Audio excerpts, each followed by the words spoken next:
The following podcast may contain adult language and conversations revolving around situations not suitable for immature audiences. Spoilers and general political incorrectness can often be expected, so listener discretion is advised.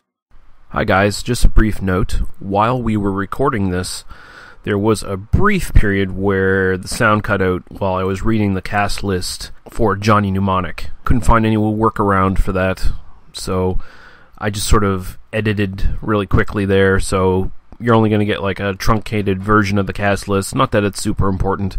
Daniel pretty much goes over the primaries anyway in his plot summary, so just letting you know that it was not a editing oversight by me. It was just something that couldn't be helped. Thanks, guys. Hope you enjoy the podcast. They must be destroyed on sight.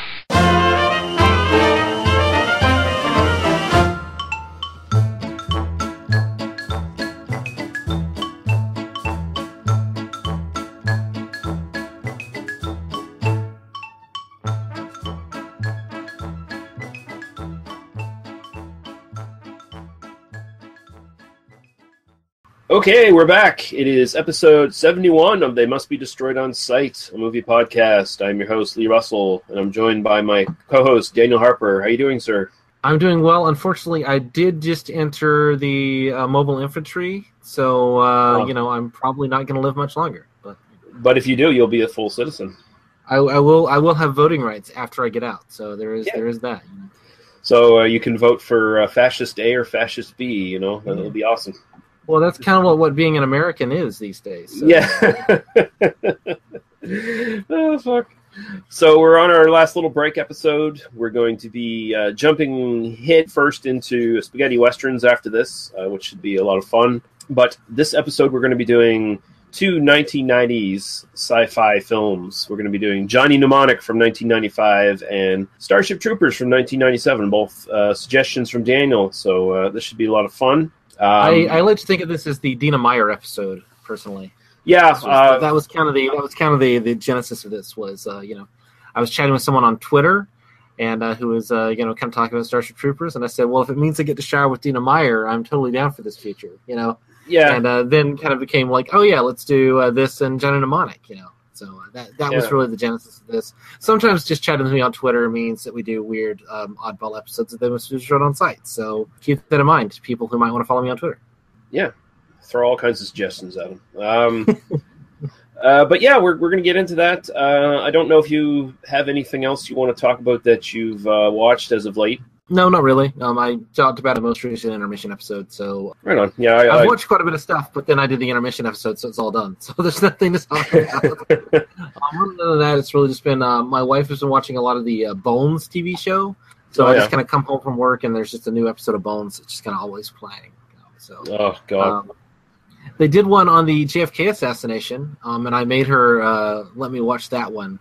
Because she had watched it, she's like, oh yeah, because I just did a Shabcast about the JFK assassination, and that will be part one will be up as this episode airs. But Shannon's like, oh yeah, I knew you were into that, so you should watch that. And then she didn't say it. I just said, well, now I fucking have to watch how this terrible show is going to treat this JFK assassination, and it was terrible. So there is that. I feel sorry for you if that's playing in your house constantly. God damn, that show sucks.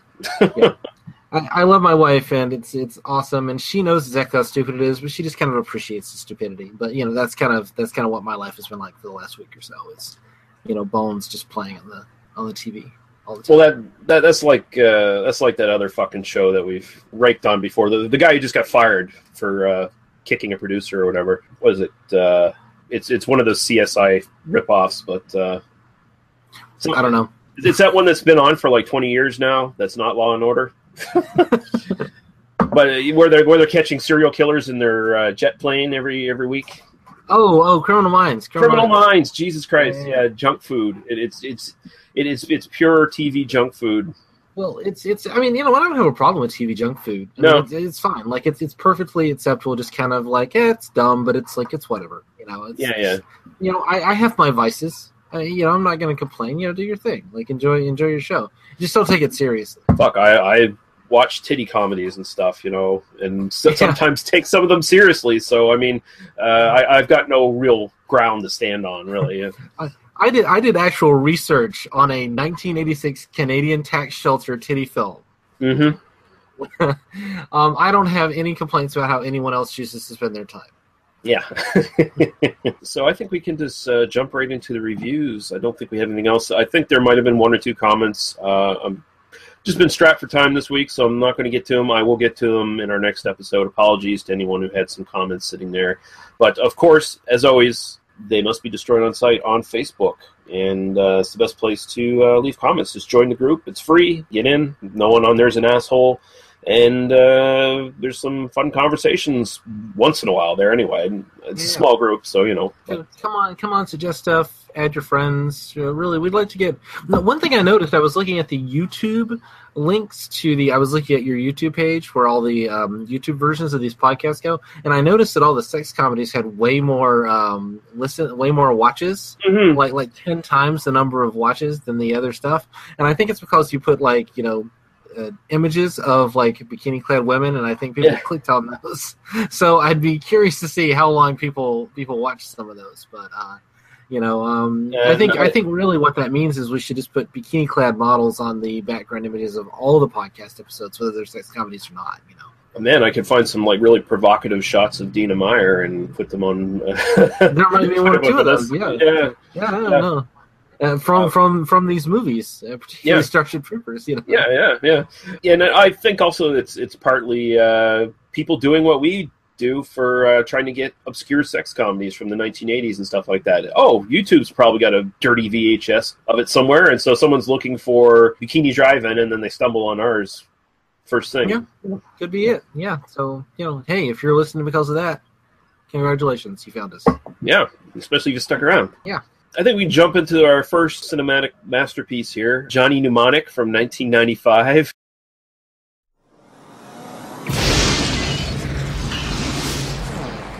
Good morning. This is your wake-up call.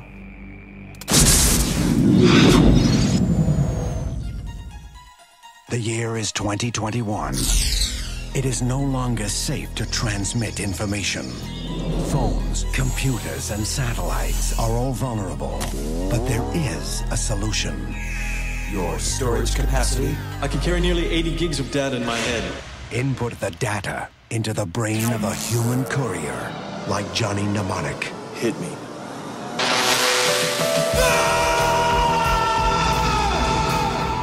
How do you fit all that in your head anyway?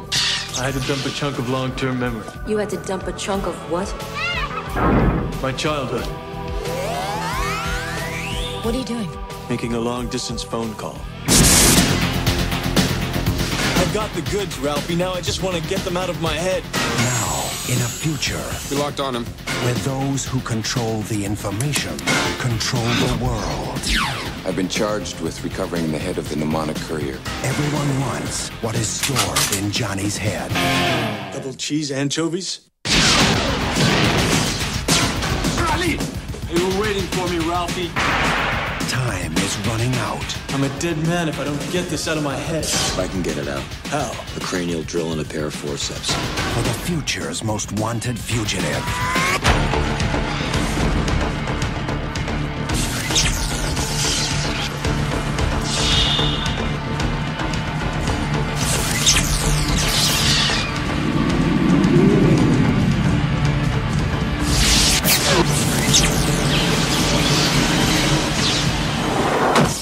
Keanu Reeves.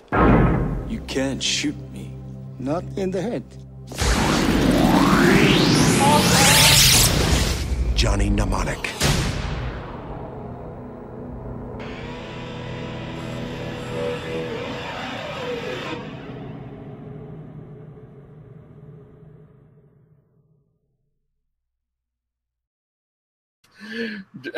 Did I already give away what my thoughts are on this film? I think this is going to be a really interesting episode. I'm just going to leave it at that. Okay. I did not recommend these because I thought they were masterpieces. Let's just leave it at that. Okay. Directed by Robert Longo. Beat Takashi Kitano, as he's usually known, Beat Takashi. I didn't realize he was in this. When I rewatched it, I was like, what the fuck is he doing in this movie? Because I know him from Battle Royale and Battle Royale 2, and he's also a really fairly prolific director of Yakuza movies in Japan, and he's like a TV host and all kinds of other stuff. And he even played Zatoichi, the blind swordsman, in a modern adaptation of that film that he directed, of course. So oh, wow. It was fun to see him in this. Dennis Akiyama as Shinji, Dolph Lundgren as the street preacher, Henry Rollins, famous lead singer of Black Flag and Rollins Band, as Spider, Barbara Sukawa as Anna Kallman, and the great Udo Kier as Ralphie. And I'll let you get to the synopsis there, Daniel. Johnny, no last name, is a mnemonic courier in the far-off year of 2021. A time in which corporations rule human society, the U.S. government is no more, and a devastating illness called neural attenuation syndrome, or NAS, has become an epidemic. Johnny has a piece of hardware in his head that allows him to carry a whopping 80 gigabytes of data, 160 with a boost, at the cost of having his entire childhood erased. Johnny finds himself in a bit of a pickle, however, as his latest clients feed him double the data that even his expanding capacity allows, which will quickly bleed into his synapses and kill him, which wouldn't even necessarily be a problem except for the fact that the people he's working for have stolen the data from Pharmacom, and agents of the corporation are willing to kill to get that information back. Johnny flees, runs into 90s badass chick Jane, who offers her protection services to him for $50,000, and finds himself thrust into the underworld as he attempts to get the data out of his head before he kills him. There's also a contract killer, Jesus, played by Dolph Lundgren, a counter-revolutionary leader named J-Bone, played by Ice-T, an intelligent dolphin hacker modified by military technology, an underground medical professional, played by Henry Rollins, and the one and only Udo Kier as a major bad guy. All that and some anti-Japanese hysteria to boot. Is this the most 1995 movie ever? It'll do until the next comes along. Yeah, I think that's a perfectly apt question, because this is one of the more dated 1990s movies I've ever seen in my life at this point. I haven't seen this in, Jesus, it must be almost 15 years. Well, the movie's 21 years old, so yeah, like 18, 19, 20 years probably, right? You know. Yeah, there was absolutely, first time I watched it, there was no rewatch value for me. I didn't like it at all.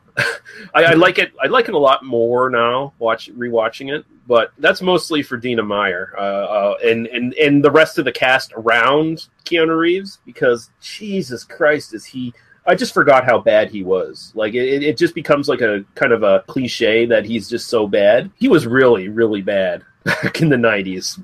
You can look at him here, and he's terrible. He's not, I mean, it was kind of like after The Matrix, you know? I mean, I think he does get better with time. I don't think that he's that now. But yeah. I think there's, Keanu Reeves was someone who definitely needed a director to really kind of, like, help him out with some of this stuff. Mm-hmm. And I think where we're going to land on this, and I'm just jumping in here, feet first. Part of the issue we run into with this film is the director of this film, Robert Longo, is not a film director. Yeah. He's an artist. He's an artist. He did some music videos. He did some other stuff. This is the only feature-length film he ever directed, as far as I can tell. And it shows. This is someone who is very capable of doing the visuals. I mean, some of the visuals in this are really, I think, compelling. There's some really interesting stuff going on thematically. William Gibson himself actually wrote the screenplay for this, which I think really shows in this. But he has no facility with narrative or with actors. And I don't think there's any actor in this film. I mean, Dina Meyer does her best. This is her very first film, by the way. Yeah. But you notice, like, almost everyone in this film is not an actual actor. Henry Rollins is not an actor. Ice-T at this point was not an actor. Yeah. You got Udo Kier, you got a lot of the Japanese guys and that sort of thing. But I mean, basically, it's Keanu Reeves and then a bunch of people who are not actually actors, who are new to the business. I think that's kind of key. I think if you had people with a little bit more experience kind of surrounding this, and if Keanu Reeves himself were able to give a more compelling and interesting performance, and if the writer and if Gibson had been more interested in the characters and less interested in the world, then I think that it might have been a lot more interesting and a lot better quality. But as it is, it doesn't even feel like a movie. It just kind of feels like a sequence of stuff that happens. It's often pretty and interesting, but there's no movie here. Sorry, I just completely laid my entire thesis out. What I was going to say is, what this really reminds me of is where video games were going in the 90s. You were getting away from the sort of point-and-click adventures, and you're getting, some of them were sort of evolving to the point where they could actually have, like, really bad like video, but video nonetheless, of like actual filmed video put into the game to progress the storyline.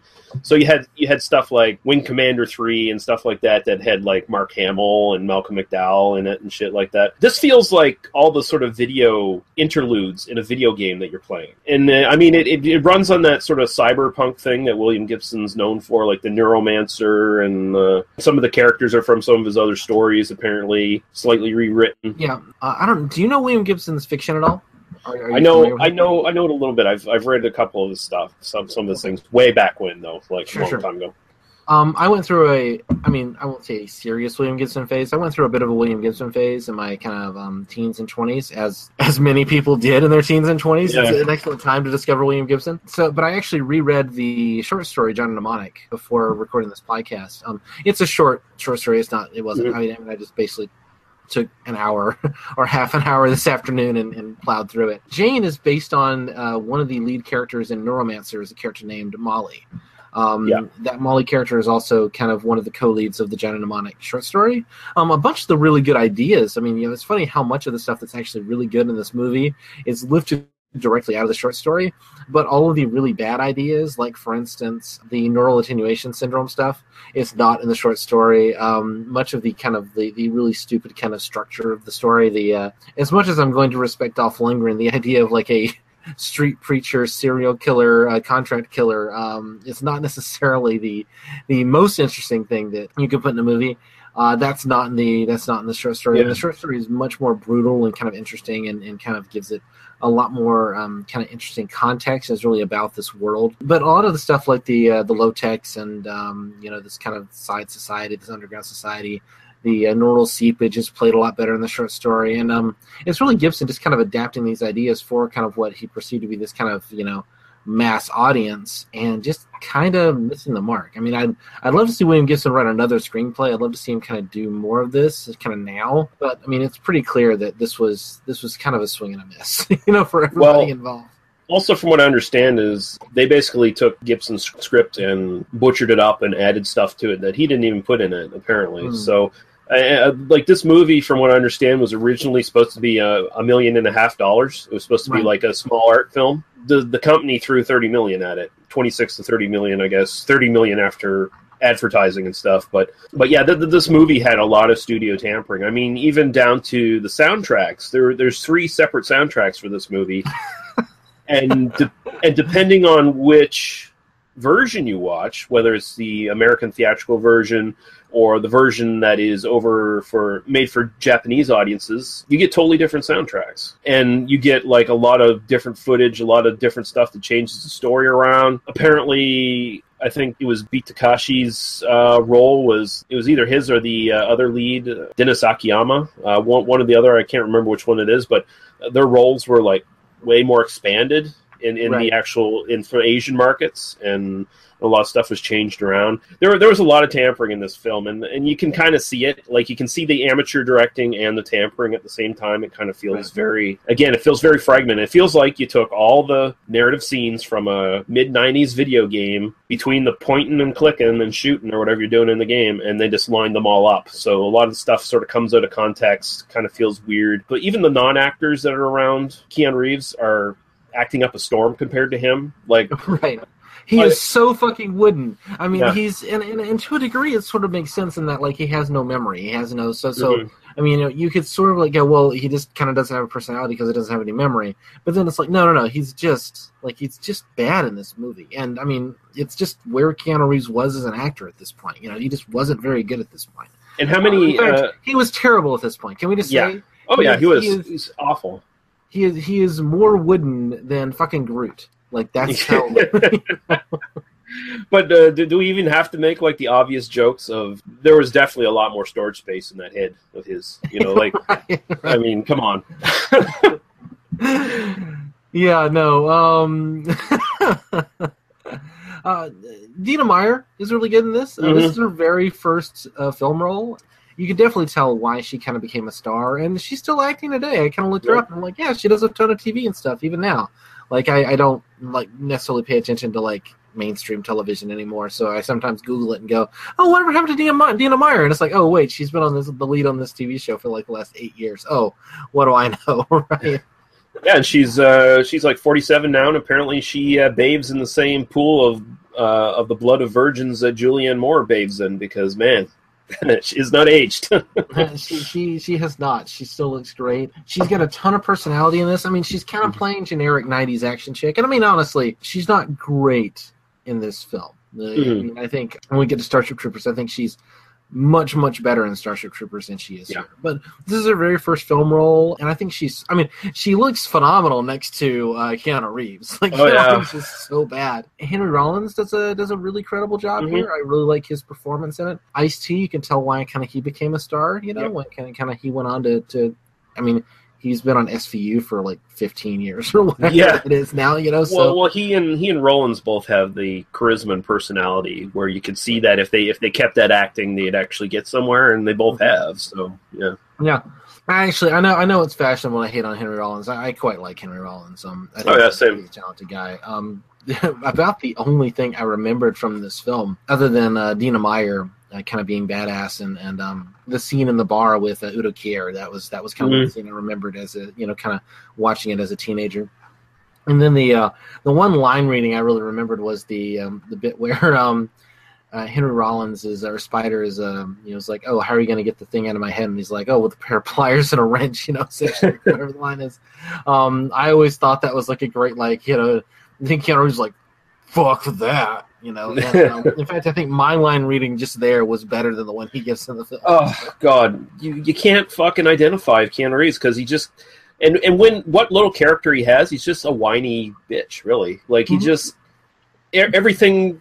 He just whines about everything bad that's happened to him, and everything that's bad that's happened to him is a result of his own stupid decisions to be carrying this fucking hard drive around his fucking head in the first place.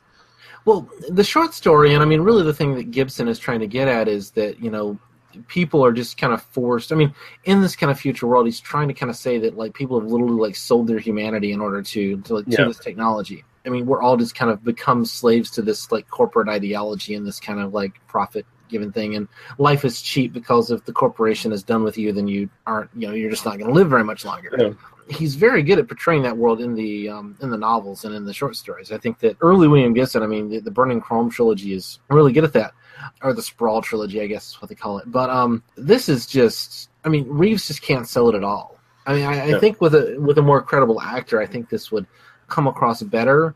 But I think you're right, is that Reeves really comes across as this just whiny ass kid, basically. Do you know who was in contention for the role at the time? I would love to hear. Okay, first off was Christopher Lambert. Yeah. So you could kind of go either way with that one, because in a lot of ways he's kind of as wooden as Reeves is in some respects. He would have been better. I mean, who was the other? The other pick was far superior. It was Val Kilmer, and he turned it down for Batman Forever. Well, it's probably a good choice for Val Kilmer. Yeah. But I mean, well, ironically, Johnny Mnemonic would have been better with Val Kilmer, but Val Kilmer's career would have been better with Batman. You know what I mean? So it's kind of, God. I mean, Christopher Lambert, I can sort of... The one thing I'll say about Keanu Reeves' acting is he sells and this is going to sound like Frank Price, he sells the quiet moments. Like the bits where he's hacking the computer and you can't see his face and he's kind of got the gloves on and he's kind of doing the the actual physical acting. That was the one bit where I'm actually you know what, this is somebody actually cared about this. Somebody, the stuff where he's not talking, the stuff where it's just this kind of visual idea. I mean, obviously, Minority Report kind of pushes that to its kind of logical conclusion and really does the good version of that.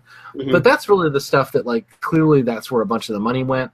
And clearly, I think Reeves, it's hard to put on this kind of weird looking mask and these weird looking gloves and manipulate little data screens that aren't there and look credible. And I think Keanu Reeves looks credible on that, and as the kind of computer hacker guy, that's where kind of the performance comes alive for me. That was, I actually noticed oh yeah, he actually looks like he's doing some interesting stuff as an actor here. I think he just doesn't have any emotive ability in his voice, and I think that's kind of the issue, Yeah. So I think Val Kilmer or Christopher Lambert would have been better in the role, but I don't know that they could have sold those sequences in the way that Keanu Reeves did. One thing that I was kind of thinking about when I even recommended this was, I remember before The Matrix came out and people were kind of, Ain't It Cool News, they were kind of talking about The Matrix and kind of set photos were showing up. And people kept thinking, like, it was like, literally you'd see like comment threads where people were like, oh my God, the last, like, Keanu Reeves is a hacker who goes into this like virtual world and does kung fu. And people were literally like looking back to Dina Meyer and going like, "This is gonna be shit, man. Yeah. This is gonna be total shit." So it is kind of interesting how this movie, being as bad as it was, actually heightened people's response to The Matrix. Because when they found out that wasn't complete shit, suddenly it was amazing, because people the expectations were so low for that. But there's some interesting. I mean, I think there is some interesting stuff. I think again, interesting little ideas kind of tucked into it. Neural attenuation syndrome stuff is just kind of. I mean, it's such that AIDS metaphor thing that science fiction was just doing in the 90s. Yeah, it's a lazy plot device, really. I mean, it just gives you something to go towards. I mean, it's just a lazy kind of, we need to get them from point A to point B in some way that makes sense to the viewer, right? It really, all it does is say, like, this is why we can't just erase the shit from your head, you know? This is why we have to, like, try to maintain this. And so it's attempting to kind of maintain some dramatic tension. In the hands of a better actor, it would actually like give Keanu Reeves something to play. It would have given like, how much is my life worth? Is my life worth getting rid of this cure, which can actually help people? The film does nothing with that because the film isn't really interested in that. The film is interested in its production design and in its kind of the stringing together the ideas. I really like the metaphor you give where the computer game kind of cutscenes, because it does kind of feel that way. There's one sequence in this film that looks like it's literally shot in a dressed up shopping mall. I was watching the film and I'm like, holy shit, did they shoot that in like the Galleria somewhere? Like it just looks like very, it looks like they literally sat in the lobby of a mall and just put up a couple of like drapes and went like, this is this post-apocalyptic society, can't you see? That's what it looks like. I was really kind of thinking like this would be a perfect movie to do a commentary track for because probably would. There's so much just little stuff in the corners that would be so much fun to get drunk and make fun of. But what do you think of Dolph Lundgren in this? I think he's good. Honestly, I think Lundgren's very underrated performer, honestly, because, I mean, he's made his, like, 75% of his career has been just doing these direct-to-video things throughout most of the 90s and 2000s. I've watched a handful of them, and some of them are actually pretty good. He gets opportunity to, like, stretch himself, even if the rest of the movie's total shit. And he has fun doing it. He obviously enjoys what he does. He's obviously quite happy just being in these shitty movies because he seems to have a lot of fun in them. And he's having a lot of fun here by the looks of things. And I liked the character. Like, again, there's that problem where every other character looks like fucking gold compared to Keanu Reeves. But he does a really good job in this. That's one of the things I forgot about that I liked in this film. And then I revisited it, and I was like, oh yeah, Dolph Lundgren's here. It's this crazy ultimate combination of religion and technology perverted together. So there was actually maybe something a little deeper going on there. And there's an attempt at a metaphor there, but it also just kind of becomes, he's the big unstoppable killer guy. Yeah, he's it's sort of an idea and an image that doesn't quite go somewhere. I mean, it feels like it kind of predates this, but it kind of feels like something that should have been in Sin City, like a cast-off from Sin City, Yeah. Like that, it kind of doesn't quite fit into this world in the way that I wish it did. Well, have you ever seen that movie that is actually a Dolph Lundgren movie? It was in the 90s, I believe, or very late 80s. I Come in Peace. It was. I remember that VHS cover. Like I always wanted to rent it, but never actually rented it. So, but I one day I was actually thinking about that recently. I saw the title somewhere. I went, oh shit, Lee and I need to do that. So it'll give me a chance to finally watch that movie. So. Also known as Dark Angel in some avenues, but essentially. Dolph Lundgren's character here is kind of a character you'd see in a movie like that, because I Come in Peace is essentially a sci-fi slasher movie. About an alien that comes down to Earth and pumps people full of drugs to harvest the endorphins from their brain, apparently. But that's the kind of unstoppable sci-fi version of the slasher killer, and Lundgren's very much that here. It's basically the Terminator, right? I mean, I'll just put my finger on this. This movie, even though it's made in 95, and even though it screams 1995 in its production design and its like kind of performance and just kind of what it looks like. It's very much of the 80s. I mean, the short story was written in 81. and it's completely kind of surrounded in those ideas about the kind of the early to mid 80s, kind of culturally, not least, and I mentioned this in the kind of synopsis, in the kind of just Japan, like this simultaneous obsession with Japan as a technophilic, fetishistic future, and in the like terrifying like they're going to take over the world kind of thing. I mean, it says something that all the villains in the film are Japanese and none of the heroes are. I don't think it kills the film. I mean, I think it kind of works in context, but it's not nearly as racist as something like Rising Sun, which kind of comes out of that same culture.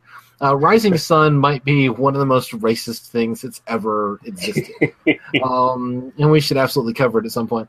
But it kind of draws from that same thing, and that was definitely something that felt uncomfortable to me, despite the fact that it was nice to see a bunch of, like really talented Asian actors and Japanese actors in it.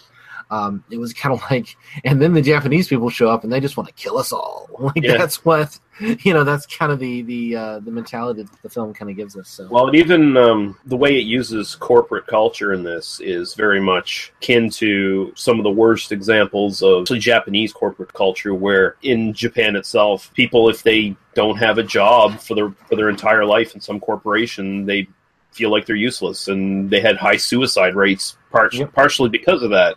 Back in the early 2000s, at the very least. Yeah, back around this time, I mean, Japan was... I mean, it's interesting how Japan kind of went from this unstoppable powerhouse in the 80s to being kind of in this economic decline in the 90s, as like, basically they just found out that the kind of pressure they were putting their society through was just unsustainable. That's a really interesting... I mean, it's kind of funny how, like, again, it doesn't feel like it's made in 95, it feels like it's made in 85 to some degree, which, it's just... I mean, it's kind of reflective. I mean, it's a science fictional future.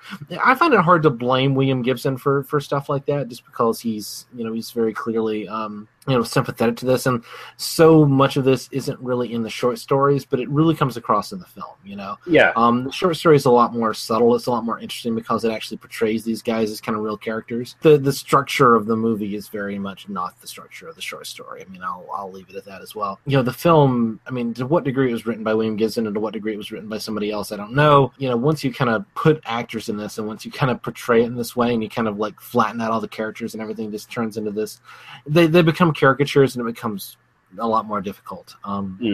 Yeah, well, for the record, the monofilament whip thing that's like built into the guy's thumb, Yeah. In the short story, it feels like this kind of interesting cultural thing. It feels like this kind of character bit.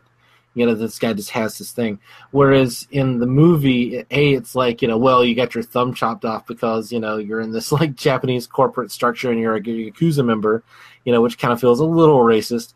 And then it just kind of becomes a gimmick, sort of thing. So it is kind of like, it's almost like just the way it's used sometimes depends on kind of how I feel about it. So anyway, sorry, I kind of refer you there. Yeah, I can't remember what I was going to say. Whatever. Do we need to talk more about Dina Meyer? No, I'm pretty much done with some more praise on Dina Meyer. Although, like, man, is she wearing a ton of makeup in her first scene? Man, she really wears a chainmail fucking blouse very well. She does. I mean, how many people in the world can pull off chainmail blouse except for Dina Meyer? And I wish she had pulled it off more often. Well, we're going to talk about Starship Troopers in a minute, and we'll see how we feel about that. But Dina Meyer is clearly one of the better actors. I mean, you could make the argument the best actor in the film. It's not even that she's great, but she's kind of better than the people around her. She does have to carry a lot of this film, just because Keanu Reeves sure the fuck isn't carrying the film. She actually is able to imbue the kind of stereotype of the '90s badass action chick. Also, another thing in the short story, Johnny Mnemonic is not a particularly badass guy. I mean, he's just kind of a dude. Molly, the character in the short story, kind of gets all the action scenes for herself. Here, he kind of gets to be the kind of kung fu guy, and he gets a lot of the action scenes for himself. That's something that I really wish they'd kept in the short story. I really wish here Jane had been kind of the real badass. Like, she'd gotten to do the heroic stuff, and then, Johnny's just kind of wandering around, like, trying not to get killed. It would have made a lot more sense, too. I mean, because if I were her, why the fuck would I be hanging around this motherfucker? I mean, jeez. Yeah. I mean, just the fact that they try to tack on this idea that she's interested in him halfway through the film. No, I don't think she would be, honestly. I don't think the Molly character really gets on with Johnny in the short story, but she totally gets with the lead character of Neuromancer. So, really, I'm going to recommend, don't watch this movie. Just go read Neuromancer. That's the better use of your time. So this was a Canadian-American production. If you look closely, a lot of the landmarks from Montreal and Toronto are quite visible. There's the Union Station in Toronto is especially prominent in this one. But it's supposed to be Beijing and Newark, so never forget that. The Free State of Newark. Yeah, the Free State of Newark, yeah. The budget was $26 million. Domestic box office was $19 million, but after worldwide sales were tabulated, $52. So it made its money back, but it was not considered a big success. I mean, you got to figure in how much of the marketing budget was in there. And this was a heavily marketed film, too. This was marketed through, I think, just about every division of Sony to some extent. Apparently, they were trying to turn this into something, And I even remember the ads back in the day because I was in high school. I was, I guess, a sophomore in high school when this came out, and I remember this being a big, kind of hyped movie. This had a big web presence in 1995. One of the first movies really to have that.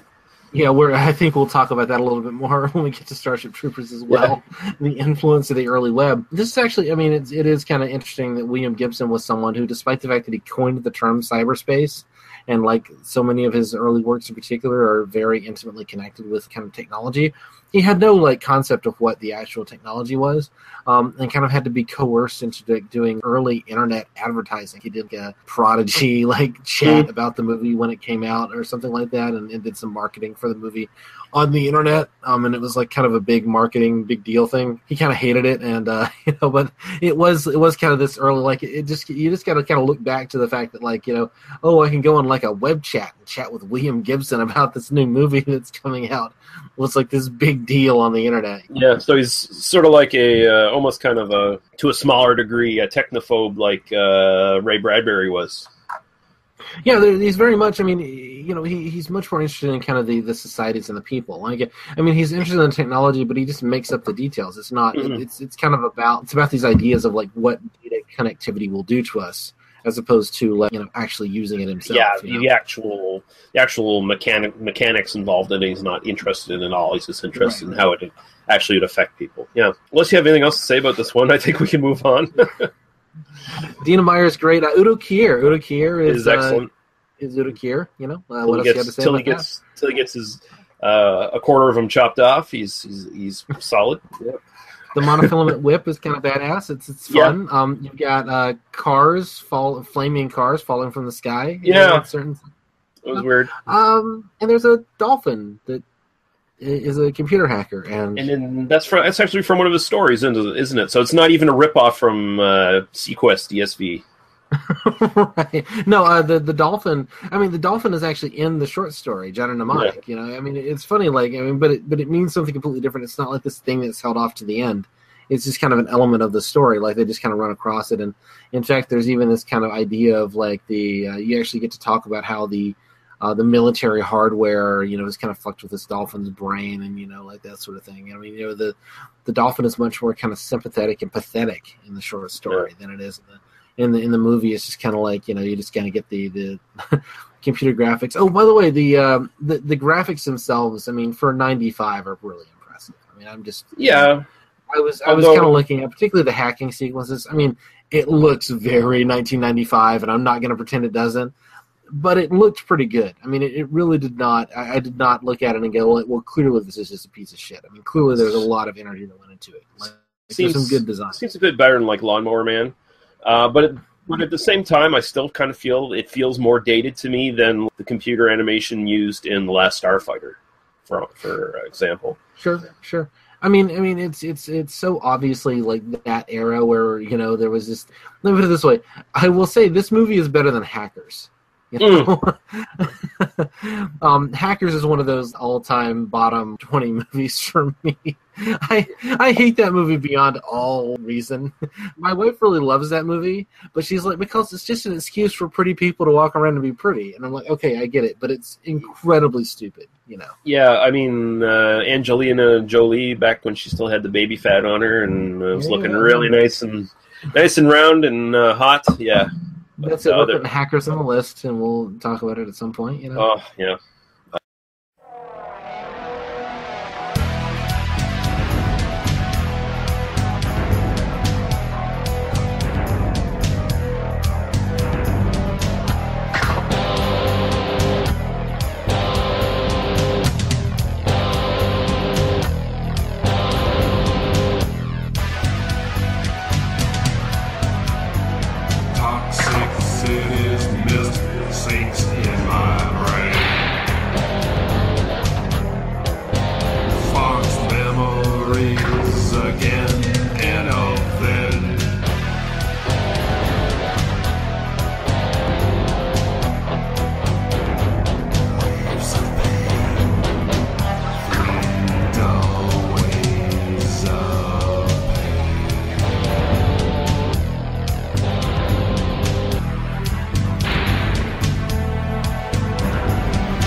We'll move on now to Starship Troopers from 1997.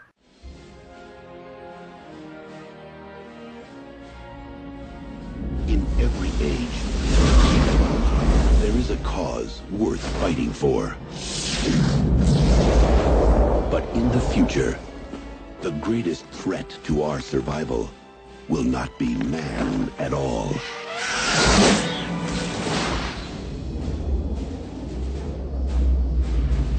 Hey, kid, what's going on? It's war! We're going to war!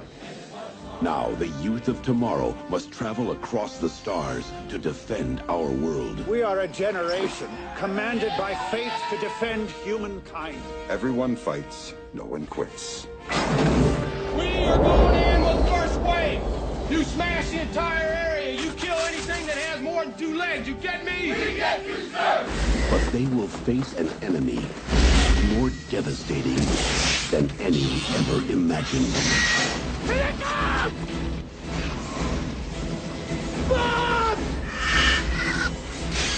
Incoming!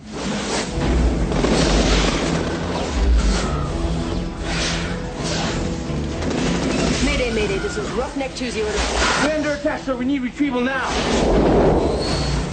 Someone made a damn mistake. The bugs laid a trap for us, didn't they? Prepare for battle and journey to the front lines of the next frontier. Kill them all! Starship Troopers.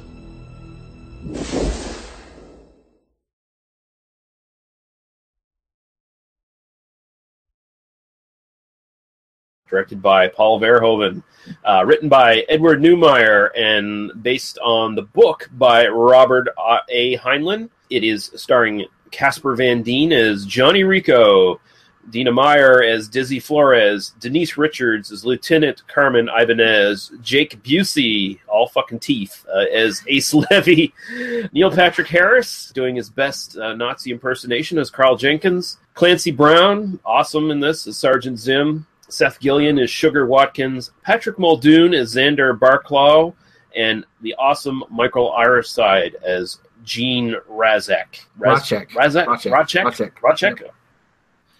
Fucking weird name. Okay, go into the synopsis there, Daniel.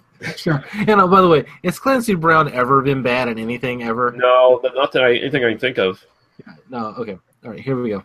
Johnny Rico lives a charmed life. His exploits covered in a film that might as well be called Space Nazis 90210.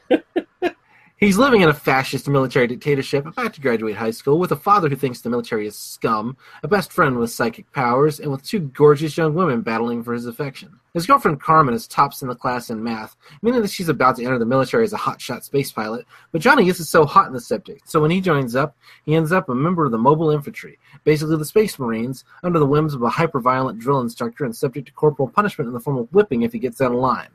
There's a bright spot, though, although the lunk-headed Johnny is slow to realize it, in that Dizzy, the other girl playing for him, has joined the MI and is undergoing basic training at the very same base he's stationed at. What are the odds? Yes, this military is co-ed, as are the showers, and don't worry, there's a prominent scene demonstrating exactly that fact. Johnny quickly moves up the ranks during basic, but after his negligence gets a fellow recruit killed during a live fire exercise, he finds himself subject to a literal whipping and decides to wash out.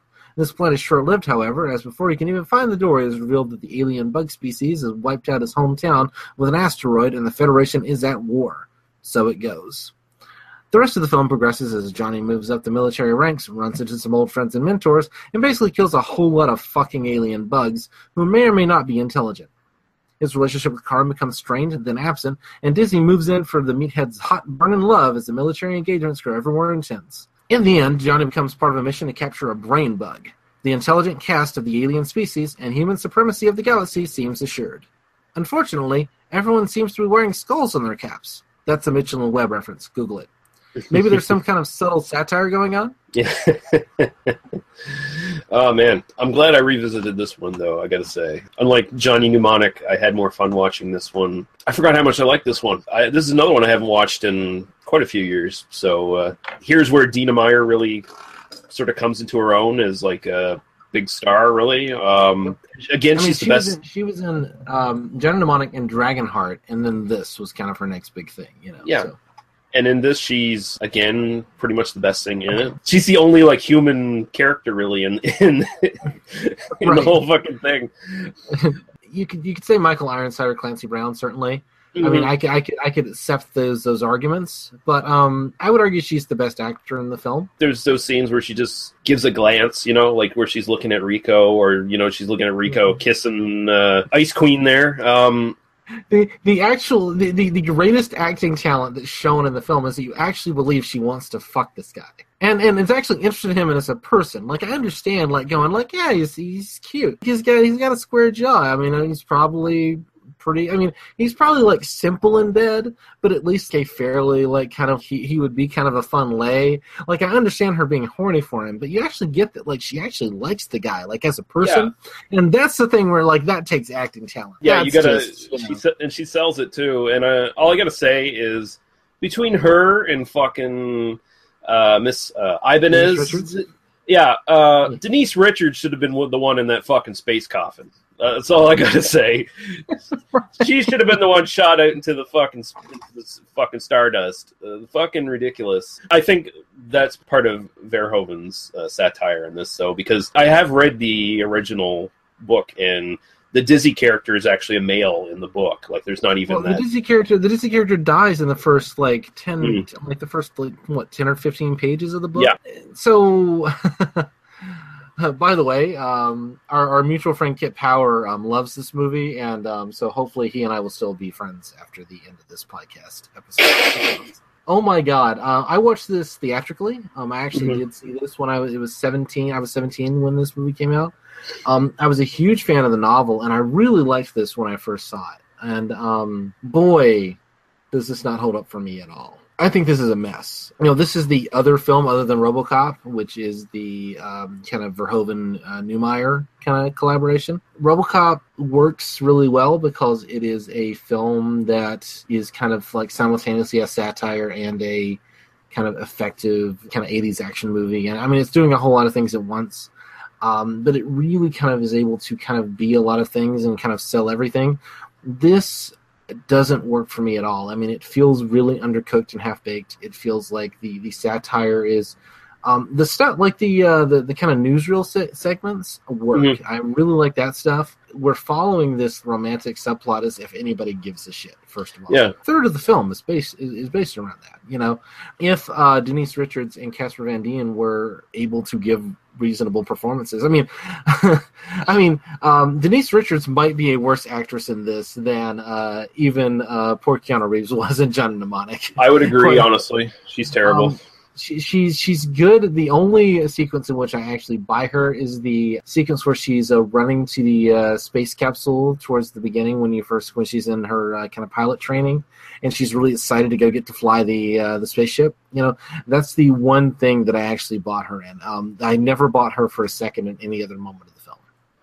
I think secretly her character is kind of a sociopath. When she first takes that ship out of fucking space dock and like gets 3 meters from ramming into the fucking space dock and killing everybody, and she just sort of laughs it off. This is not a person I want around me at all. No, she's nuts. She's fucking nuts. She'd probably fucking pull a knife in bed. She'd just kill you. I mean, Jesus Christ. No, pulling a knife in bed would mean that she'd have to have some kind of personality, and she just doesn't. There are 2 reasons to watch Denise Richards in this film, and they are both covered for the entire film. So there's no reason to really get worked up too much about that. Well, just go watch that scene in Wild Things again and get it over with. You know. Yeah, I guess. Yeah. She's lovely in the film. I'm not saying. I mean, she's not. She still has a career. She's not a terrible actress. She's just terrible in this. I mean, you know, like she's just awful, and it really drags the film down because I never buy her for a second. Casper Van Dien is again somebody who is. I mean, not awful. I mean, he has his range.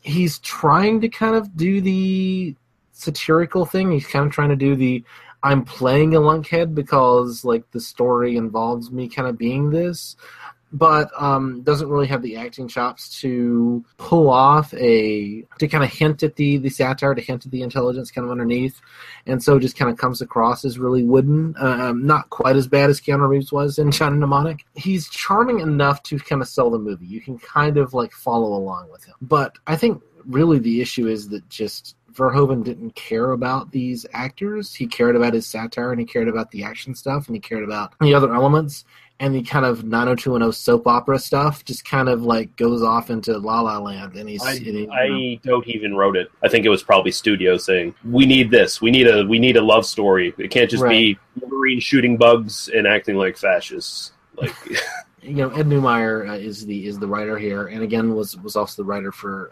RoboCop. And I don't know. What I find interesting is that this was originally going to be a completely separate spec script that Neumeier was writing, and then kind of realized it had a bunch of similarities to Starship Troopers, and so they just kind of pasted on the Starship Troopers character names and the kind of the brand onto this. It really, like, plot wise, it has nothing to do with the novel at all. I did not reread the novel before recording this. We're recording a little bit early. I thought about like plowing back through it and kind of seeing what was going on.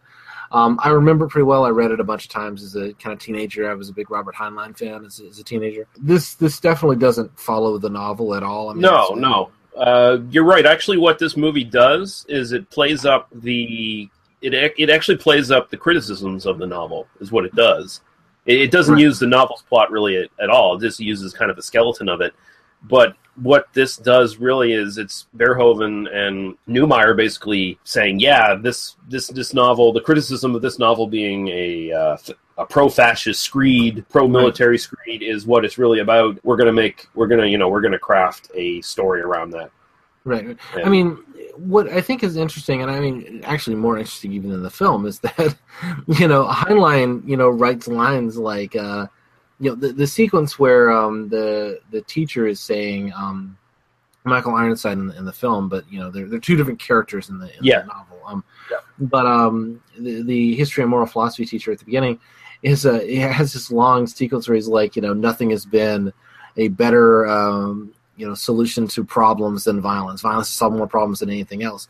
Heinlein means that completely straight. Like, there's no, he's literally saying, like, violence is absolutely a solution to problems. Sometimes you have to use violence. Like, that's an argument he's making. So those lines are taken directly from the book. Yeah. Neumeier and Verhoeven are, like, transforming that into this kind of vision of this fascistic society. But it also kind of it gives Dizzy the line, which is supposed to be from this character who is this kind of stupid girl. Sorry, this is a Heinlein novel, so of course there's a stupid girl asking questions. There's this stupid girl kind of going, yeah, but like my mom told me that like violence never solves anything. And then he has to give the line to Dizzy because he's trying to like establish a character. But then Dizzy, it makes no sense coming from her based on kind of who she is in the movie and then kind of who she becomes later on.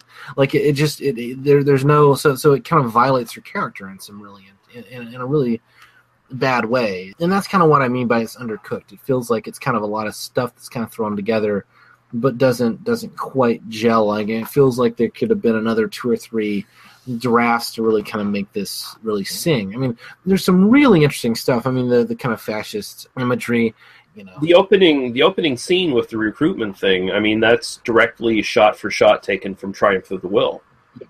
Yeah. So, I mean, it's pretty obvious exactly what Verhoeven's going for with this. I mean, if you've seen Triumph of the Will. Well, yeah, but I mean, even then, you got to be kind of fucking dull if you don't quite get the real message here. I mean, it's obviously a very satirical look at the quote unquote fascist utopia that's presented in this. The interesting thing is that women, minorities are all presented as equal as far as being part of the human race, Yep. And so what they do is they use the bugs as the propaganda enemy in the film, right? Like, they become the evil Oriental menace or Yellow Menace or whatever, right? Heinlein defenders will. I hope we get some Heinlein fans that really want to argue with me on this. I would really love to like have this conversation on our Facebook page. So leave comments. We'll argue this. Heinlein absolutely was like fucking racist about Asian influence, and I mean he literally saw basically the Chinese communists as breeding masses that were coming to like take over our way of life, sort of thing. This is a writer who I deeply respected in my teens. I'm kind of rejecting myself when I'm saying this, but yeah, he had some issues with race, even though like he does the thing. I mean, in the novels are pretty good about actually kind of including people of color and kind of like actually like I mean, Johnny Rico in the novel is Juan Rico. And Filipino. He's Filipino. He speaks Tagalog and he lives in Buenos Aires. So yeah, Yeah, there is a little bit of like all the places that are other or just kind of all the same going on there, but it's 1959. We can kind of grade him on a curve a little bit. It's a Cold War thing. It's who we're opposed to is the alien in his narratives. Yeah. There's also just kind of coming back to the film. It is interesting that the population of Buenos Aires is pretty much very similar to what Southern California around 1997 seems to be like. There is this kind of, like, oh yeah, and then all the like lead characters are kind of white people with vaguely Hispanic names. I mean, like Carmen Ibanez, Ibanez, Juan Rico, and what is it? Dizzy. Is it Dizzy Fuentes? Yeah, something like that. Yeah. So they all have Hispanic names at least, but they're all played. I mean, I guess the real exotic character is that Dizzy has curly red hair, so she's exotic. There is enough awareness to kind of like a lot of the background actors do actually look kind of Hispanic, and there is that. But dear Jesus, you're following around. They're all white people from this one high school in Buenos Aires. Yeah. And which might be Verhoeven like making some kind of statement about like cultural imperialism in this kind of 25th century future or something, but I think really it's just that kind of 90210 casting, really, attractive white people. I don't find it as quite as shallow and disjointed as you seem to. I will say, narratively, it isn't as strong as it should be, and it definitely is bogged down by this whole love story subplot, which should have been, at least, if not ended halfway through the film, it should have been nixed altogether, kind of. Like, it just feels like it shouldn't be there, because it's not very satisfying at the end, because, again, Denise Richards, she should have been in the space coffin. I mean, she should have been gone. She's fucking Ilsa of the SS, for fuck's sakes, like, potentially. And Dizzy's the only character of any heart or emotion in this thing. And again, she's going after fucking Johnny Automaton there. I think, again, it might be studio interference, because this is another movie like Johnny Mnemonic that had a lot of studio interference in it. Like, there's things cut from it, but it feels like Verhoeven just doesn't go far enough. Like, I think that's the biggest problem here, is he doesn't quite go far enough. To highlight another sort of sci-fi classic, Ender's Game. Mm-hmm. Ender's Game essentially takes the same premise, but it takes it to a much more interesting place, I think, where the alien menace turns out to be a lie. The aliens are, like, almost defenseless. Right. Compared. Well, there is this. I mean, without giving away the ending of. Can we give away the ending of Ender's Game? Well, yeah, I never saw the movie. I mean, the book is 31 years old, so fuck it, right? Yeah. Ender's Game is a book that I read a bunch, as a teenager, and the point to that is that the buggers, i.e., which, let's talk about Orson Scott Card's implicit homophobia for a second. Yeah. The big enemy there is the buggers, Oh yeah, we know exactly what you mean by that, Orson Scott Card. The buggers are God. They even go. They've just got all the ancillary material. They call them the Formics now, but the original novel doesn't. It calls them the buggers. So I'm just gonna call them the buggers because, like, fuck it. Basically, the ending of that kind of becomes, and I won't give away the real ending. Like, there is this kind of interesting twist ending, but I mean, the ending kind of becomes like, really, the point isn't that the aliens are coming to invade and we're defending ourselves against invasion, but like, we're going out and we're going to, like, kill all the aliens where they land. And that's kind of an interesting little twist, and then it kind of gets twisted even further. And there's some interesting stuff going on there. This just, I don't know. There is a hint. Like, when you get to the very end and they capture the brain bug, get scared, and then everybody cheers. But at this point, it's too little too late, right? I mean, you're literally 3 minutes from the end of the film, and you're trying to, like, suggest this kind of, like, overly militaristic culture is, like, going after these, kind of peaceful aliens, but you're not. It doesn't do anything with that idea, I don't know. Have you seen the sequels to this? I have. You don't want to watch them. Okay, I was kind of curious because I like rewatched that. So maybe once, like, devoid of this kind of, like, having to do this kind of big $100 million action movie, they can do something more interesting with it. But then I'd heard, like, terrible things about the sequels. No, the sequels. There's two feature film sequels. There's an animated sequel and there's a CGI spin-off animated series. All of them go the route of basically Alien and Aliens. Right. Well, more specifically Aliens, where it's, Space Marines fighting the alien menace. The only thing of note in the second live-action sequel, they actually use the power armor that's actually in the book, which they don't use in this movie. Oh, nice. Yeah. So, but that's the biggest thing. I mean, it's pretty obviously Verhoeven. I mean, Verhoeven lived through World War II, as kind of a kid in Amsterdam or in the Netherlands.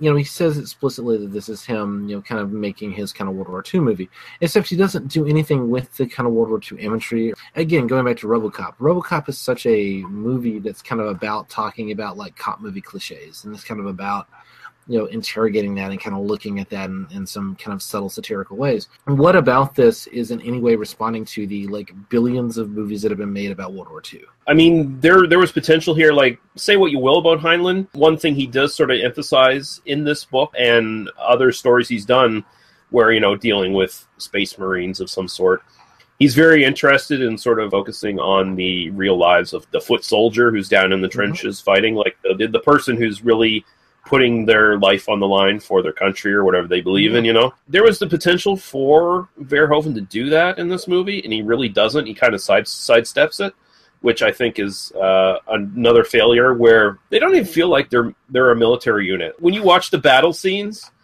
they're just running around like fucking chickens with their heads cut off. Well, and I think that Verhoeven is. I mean, I agree with that. I mean, and literally, like, they have infinite ammo. There's no ever a need to reload, and they, literally their, like, tactical strategy is run up to the giant bug and, like, shoot it a bunch. Yeah. Like that's all their strategy ever amounts to, is, like, line up.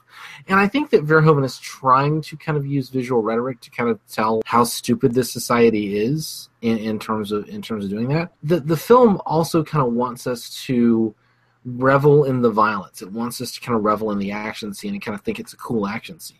And while you can kind of play that tone and make it work, I mean, there are certainly movies that can kind of both satirize the action and kind of be a good action movie. This doesn't work for me at all. I mean, it just kind of falls really flat on both regards. I found myself bored during the action scenes for this. Yeah, rewatching this, I'm just kind of like, I don't know. It just feels flat to me. They have no. They fail on two levels. They have no flow to them in the first place. Like you have no idea what's going on. And sometimes that can be good in a war movie, like, because if you're trying to capture, like, the horror of war, the total chaos of war, then of course you would probably gravitate more towards something like Saving Private Ryan, or something along those lines. Or Apocalypse Now. Like, imagine this film as Apocalypse Now, Yeah. And kind of what, imagine this film should have been more about Vietnam and not like World War II. Sorry, go ahead, but, But yeah, he just doesn't. And again, I don't know how much of this is Verhoeven and how much of this is studio telling him he can't go this far or whatever. But it just feels like he keeps holding back on everything. I mean, there's interesting ideas here in some parts. Near the end, where the reinforcements, they're a squad of fucking kids. Like, they're literally a squad of fucking kids come to back up Johnny Rico's squad. And it's like, okay, that's kind of striking. Let's see you do something with that. Doesn't do anything with it. You see Neil Patrick Harris come back in the end with straight up SS uniform. Yes, like SS uniforms, yeah. And I mean again, it's like by the time we get to the end, then suddenly they're throwing in these kind of like interesting ideas. I mean, really based around. I mean, when you see like the squad of kids, I kind of think about Slaughterhouse-Five, which is like subtitled The Children's Crusade. Because basically, he's literally making the point that these are kids. These aren't adult. We sent kids off to war to get chewed up by this military machine. I would love to see that. I mean, not that I want to see a bunch of kids get murdered. Well, yeah, it's an interesting idea. But it comes to the very end. It speaks to the underlying desperation that might be there in the society, where the society is not the fascist utopia that you see in the newscasts. In reality, it's a crumbling society that's fighting a very desperate war that is now at the point where they have to send kids up to fight. Those kids did not go through boot camp. They did not go through that boot camp because none of them would have survived it. So right, exactly.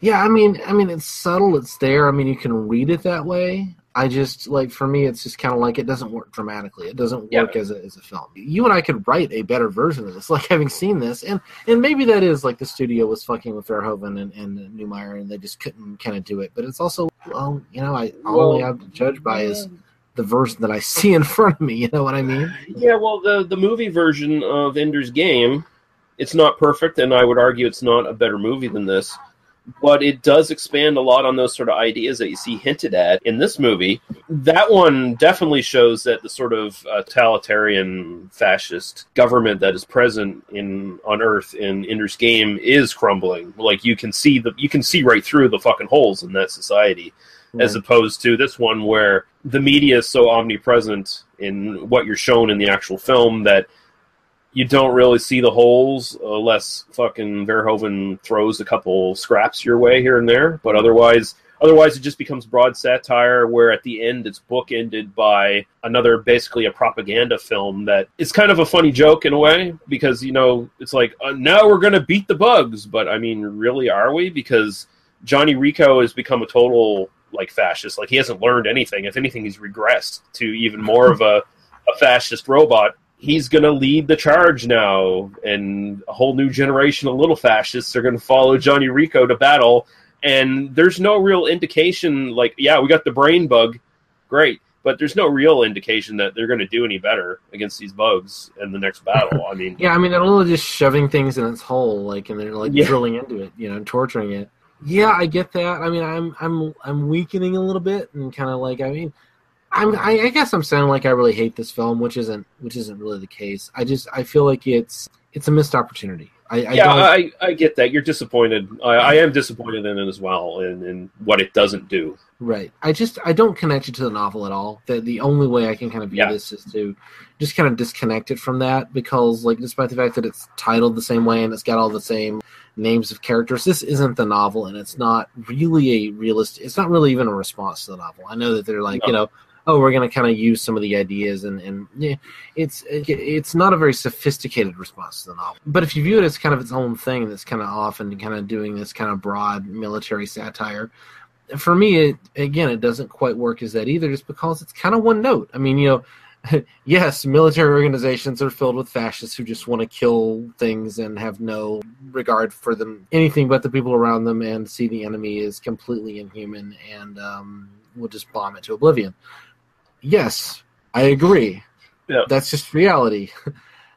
Do you have anything more to say? And I feel like that it just kind of keeps hammering that point home for 2 hours and 10 minutes. I have a feeling, because it's Verhoeven, that he was probably cut off at the knees at some point and was not allowed to really make the movie he wanted to make. I get that impression. I've never listened to a commentary on this or anything like that, so I don't know what his thoughts are on it, really. Right. It just feels like it, especially when you look at RoboCop in comparison, where RoboCop is really digging into stuff. It's really kind of getting to the heart of some issues. This one just sort of tap dances over them a bit. And even Total Recall is exploring this to a greater degree. I was sitting and I was thinking 1997, The Fifth Element does a better job at exploring what a fascist military dictatorship would be than this. Yeah, I mean, and The Fifth Element is doing 50 other things. There are issues with The Fifth Element. If you ask me which is the better film, which is the better satire of what a military dictatorship would be, The Fifth Element is way better. Just if nothing else, because it's ripping off Brazil and I mean, and this just kind of it feels kind of devoid of any of that kind of context. Shall we talk about Dina Meyer a bit in this and kind of get to something incredibly positive? Yeah, I love her in this. She's fantastic, amazing. Yeah. She is astonishingly good in this, and 2 nude scenes, which I wouldn't mention except my God, she's amazing. That sex scene between her and Johnny Rico in the tent. Yeah. That scene had an enormous effect on me as a 17-year-old. I'll just kind of say that. That's the greatest performance that Casper Van Dien gives in the film, I think, is during that sex scene. You actually buy him, oh yeah, no, I get this. Yeah. I think anyone would have that performance if they were sharing a bunk with Dina Meyer. Well, you kind of get like he has some tenderness in him, and he has it like he's simultaneously like he's kind of like holding the shirt over her head, and like teasing her, and I mean there's this real like mind game he's kind of playing with her. Well, when you think about it, there's a real DS element to that scene, and I'm just gonna like leave it at that. Like, when you think about it, her character actually is the only one who brings out any sort of human qualities in Johnny Rico. And once she dies, he becomes full-on Nazi after that. Like, he regresses after that to full-on Nazi. Like he does absolutely. I mean, he just like fuck them all. Like, it doesn't matter anymore. Yeah. This is dead. Doesn't matter. Yeah, no, she's great. Even the bit in the shower scene where he came for a girl, He joined the military for a girl. Oh, is it you? And she's like, yeah, like, yeah. well, they ask her, why'd you join up? And she just sort of smiles and looks away because she explicitly transferred to that unit just so she could be with it. And actually, she joined the military as well, just so she could follow Rico into it because she was going to be a football player. Oh, was that her? Was that going to be stated in the film? Like, yeah, she was going to be a football player. Yeah, she was going to be a football player. So she joins the military just for him. Like the fact that she sells that character, like she sells everything with that glaring character flaw that she's going to follow this fucking Ken doll. Who she could find a million of these fucking meat sticks lying around that are perfectly serviceable if that's all she needed. I mean, come on. I mean, she's so much better than this guy. It's ridiculous, right? Yeah. Like the idea that like there was no one else in Buenos Aires that could like satisfy her desires, that she had to join the military in order to like get with this guy. He's a total dick to her. Like he's sitting there and he like she joins the military and is like, I was trying to get away from home, And it's like, come on, Dina Meyer in 1997 and followed me to where I am. I am not going to turn that away. No. In case Dina Meyer's, listening, I don't know if you're married or what's going on, but, throw a guy a bone here.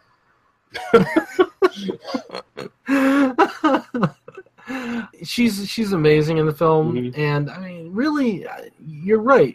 Like, I mean, she's such a nothing character on the page, in the sense of, like, you look at and she's got this kind of conflicting motivations. I mean, it's kind of an issue that Denise Richards fights as well. I mean, she's just terrible. So it's not so much that Denise Richards is. I mean, she is terrible in the film, but she's terrible partly because the character isn't written. Like, there's no character there. It's just kind of like a pretty girl who's like wanting to date this guy, Well, and I get the feeling that she doesn't really care who she ends up with. And neither, honestly, I don't think Casper Van Dien really does either in the end of things. I think it just ends up that, hey, all of our other available partners are now dead. So I guess we're gonna fuck. I do get a sense that he is attracted to Dina Meyer, to Dizzy. I do get the sense that the character is kind of like warming to her. I mean, I do think that he sells that, like that he sees something in her as they're kind of going through military training together, and that he kind of bonds with her that way. I like that element to it, and then he just needs like that push in the right direction by his former teacher to like, hey, go fuck the redhead. That's essentially what he says. Make that 20 minutes, Rico. Yeah, which. And of course it would be a beacon of awesomeness, Michael Ironside, who would have that sound advice, sound advice that you should use in real life as well. If you have the opportunity to fuck the redhead, you fuck the redhead. Well, Dina Meyer at that. Like, if you have the opportunity, to have consensual relations with Dina Meyer, you should do so. It's always been my motto. A motto for life, really. Yeah. Although I don't know that 20 minutes would suffice for me. I don't know that I could, No, they got the Casper Van Dien's character. Johnny Rico says that should be enough. And it's like, okay. And she's excited. She's like, yeah, no. And she's like, and again, she sells it. She's like, oh yeah, I can. And she's like pulling off her pants, and we can make it work. We can make it work. Yeah. It is a fun little moment. I do appreciate that. But like, that's just, that has nothing to do with the rest of the film. No. I mean, we have to wait so long to get to that moment where it just, again, it drags down. Interesting note here. Verhoeven confirmed, apparently on the commentary of the DVD, that the rumor that he shot the shower scene nude himself to make the actors feel more comfortable, which I don't know how that would work, but hey, apparently he did. Him and the director of photography, Joost Vakano, undressed while they were filming that shower scene. That's awesome. I mean, honestly, I think that's fair. I'm an actor, and I'm like, if you want me to do a nude scene, you got to be nude. I mean, he's not on camera. Like hell, like if I was a director, and I'm like, yeah, I'm shooting a scene where a bunch of people are nude, I'll strip down. That's fine. And if you're an actor in that scene, and you see Verhoeven, and then you look over at Dina Meyer, you're like, wow, I didn't think Dina Meyer could get any more attractive. All of a sudden, yeah, she's way more attractive now. All of a sudden, how the fuck did that happen? Or Casper Van Dien, or anybody in that shower, yeah. Jake Busey, Jake Busey, that toothy smile, oh boy.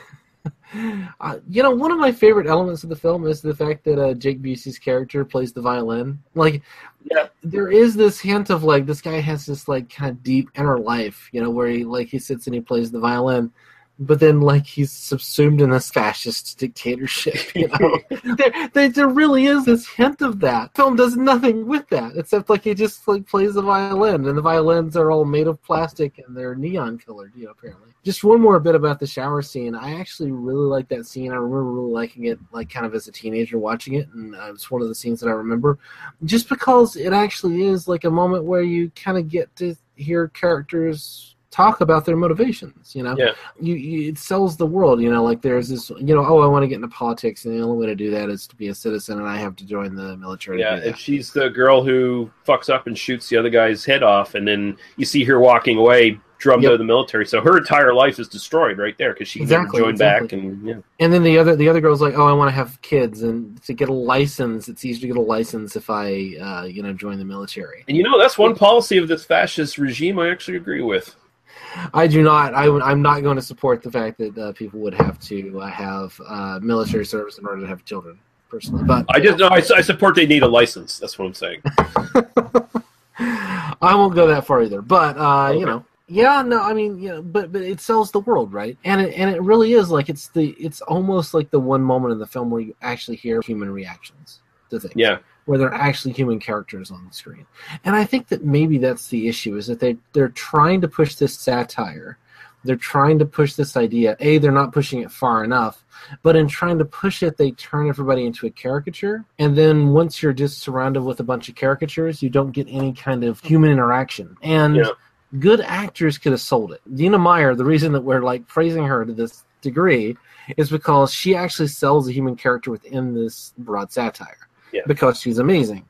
And no one else is really able to do that except for, even Michael Ironside. Like, he's great in the film, but you don't get him as a person. You get him just as, this caricature. I think his choice in that, though, is perfect, though, at the same time, because he comes off as that cold professor who refuses to open up to his students on any sort of personal level, because you see when Casper Van Dien talks to him at the party, like, I'm going to join up, and Michael Ironside is trying to walk away from him, like, yeah, great, buddy, fuck off, I got me some like, tail. I got other things to do, like going and fucking someone tonight, rather than listening to your ass anymore. I got me a woman who go fuck yourself, I got me a woman who wants to rub my my stub. Yeah. No. I'm gonna go stub fuck somebody. Yeah, I'm gonna take my stump and fist some Brazilian whore. Great. It's okay. It's worth watching. It's interesting, but it's not good. It's kind of where I land on Starship Troopers.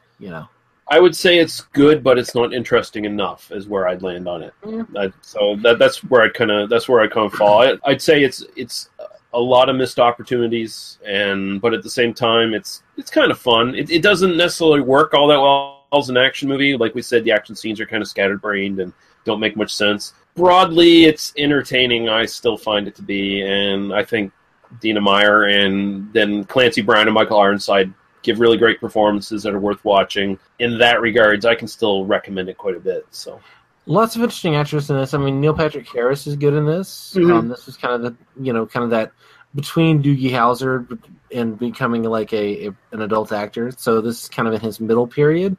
Yeah. He's good in this. He's actually kind of able to sell this character. I mean, he's kind of on the right page in terms of selling the satire. Clancy Brown. Clancy Brown is phenomenal in it. Yeah. There's no question. How we feel about the characters, not even Jake Busey. I think Jake Busey is like Jake Busey's good. Yep, he sells an interesting character. I like that Clancy Brown. His character, he obviously did something like struck an officer or something to get struck back down to private so he could join the war effort because they weren't going to let him go and fight unless he got demoted. So he also did that. I think he just accepted a decommission essentially. I think that was might have been that too. But his superior in the training camp is what's his name from Breaking Bad there? Dean Norris. Yeah. Dean Norris. And Timothy Ombudsman, who was in a couple of episodes of Deadwood, and who was one of the lead characters in Psych. He's in the film. He's in one of the ads as the "Are you psychic?" Kind of guy with the third eye.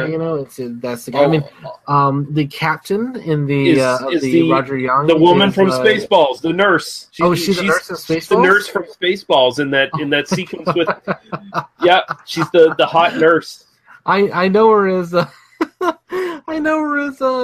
George Costanza's fiance from Seinfeld. Oh, the one that licks the stamps. Yeah, the one that licks the stamps. Oh, yeah, okay. Yeah, no.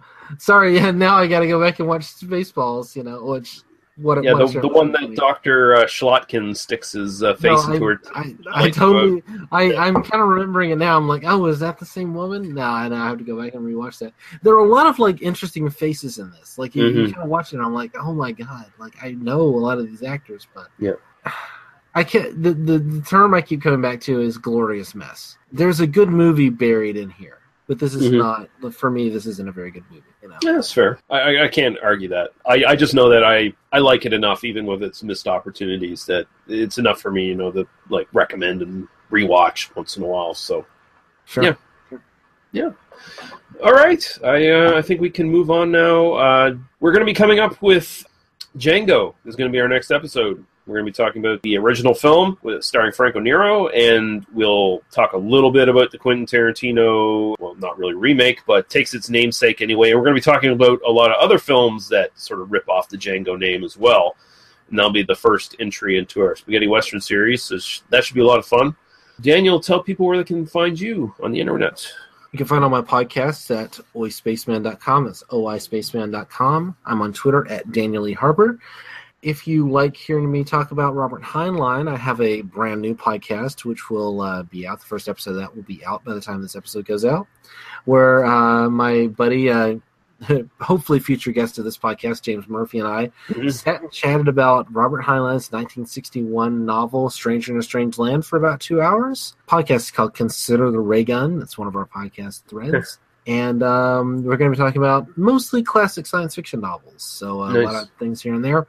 This is going to be fun. This is a great episode. I was editing it earlier today. It's kind of a casual chat, but if you want to listen to me talk in a lot more detail about Robert Heinlein's politics and his kind of some of the interesting stuff that he had to say about sexuality later in his career, go check that out. It's worth a listen, I think. Awesome, yeah, and I'll also mention that PEX Lives just released an episode. James Murphy, of course, is one of the hosts of PEX Lives. They just did an episode on the Man with No Name trilogy, Sergio Leone films. So if you want a little companion piece to our eventual Spaghetti Western series that we're getting into here, because we're not going to be covering those films in our initial look at Spaghetti Westerns, I would suggest you go over there, because I listened to it last night, and they had a very good chat about those films. So I've not listened to that one yet, but I know that Jane was on that one as well, and Jane is someone who's been on Always Spaceman a couple of times at this point. So check that out. Yeah. So you can find all of our stuff at tmbdos.podbean.com. You can find our YouTube, our iTunes, our Facebook page, which, of course, They Must Be Destroyed on Sight. On Facebook, join up there, leave all your feedback, comments there. That's the best place to get in touch with us.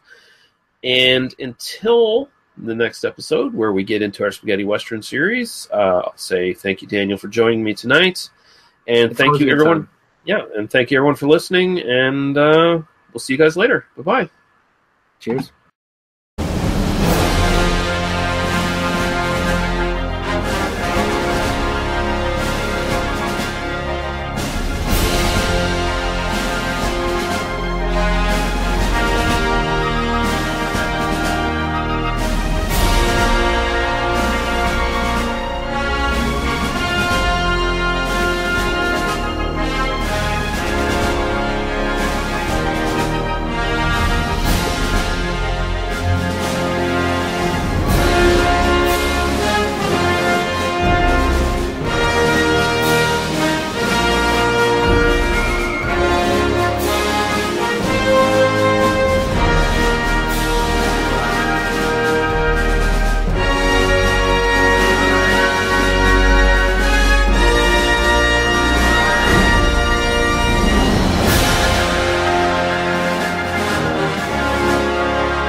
Thank you for listening to They Must Be Destroyed on Sight.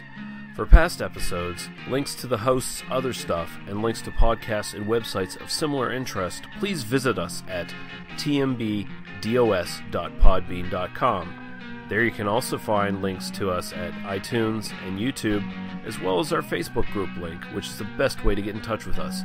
We welcome all comments, questions, movie review suggestions, and criticisms, and we do our best to respond to everyone. You can also find us at Daniel's recently launched oispaceman.com, where you can find his sci-fi themed podcasts about Doctor Who and Red Dwarf. Thank you. Drive through.